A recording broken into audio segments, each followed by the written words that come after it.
اشترك الآن وتابع برامجنا المختلفة. امبارح اتقفل الفصل الأول، أول امبارح اتقفل الفصل الأول من مسرحية الانتخابات الهزلية.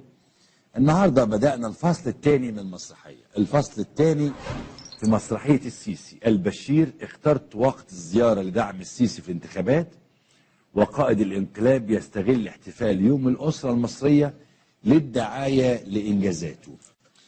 الحقيقة نبدأ بقى القصة من أولها. إلى مطار القاهرة وصل الفريق عمر البشير الرئيس السوداني إلى مصر، واستقبلوا عبد الفتاح السيسي. نشوف كده بقى. الحقيقة إن الواحد يعني السيسي عملة في نفسه محدش يقدر بأقل منها.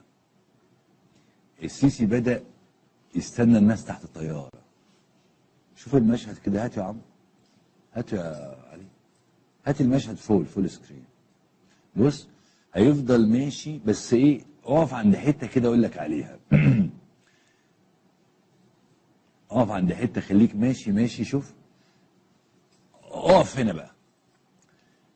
اولا السيسي مش مصدق نفسه، مش مصدق انه بقى رئيس الدوله دي، وانه ماشي على السجاده الحمراء، وانه بيحكم البلد دي، وعنده حق بصراحه. يعني دي حاجه تجنن.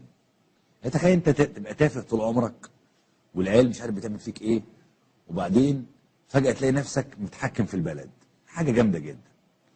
لكن اللي تستغرب له فعلا عباس كامل. عباس كامل يا جماعة مدير المخابرات المصرية، ماشي ورا السيسي سكرتير. يعني هو مش قادر ينسى، ايوه العب، مش قادر ينسى انه سكرتير. يا راجل ده انت مدير مخابرات. الله يرحم الاخ عمر سليمان.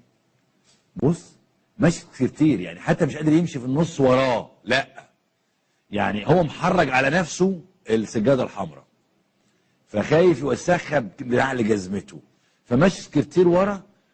والحقيقه يعني ماشيه يعني المشيه مش هنتكلم عليها عشان ما نزعلش حد، انما يعني واضح ان الراجل يعني بيقول انا عارف قدري وده قدر. بص السيسي ماشي ازاي. خليك بقى معانا، خليك كمل بقى، خليك كمل بقى. بس لا افتح كده. كمل خليك كمل.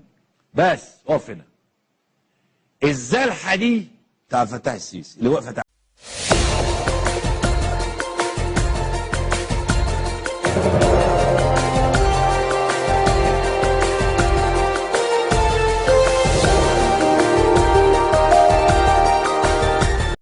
اشترك الآن وتابع برامجنا المختلفة.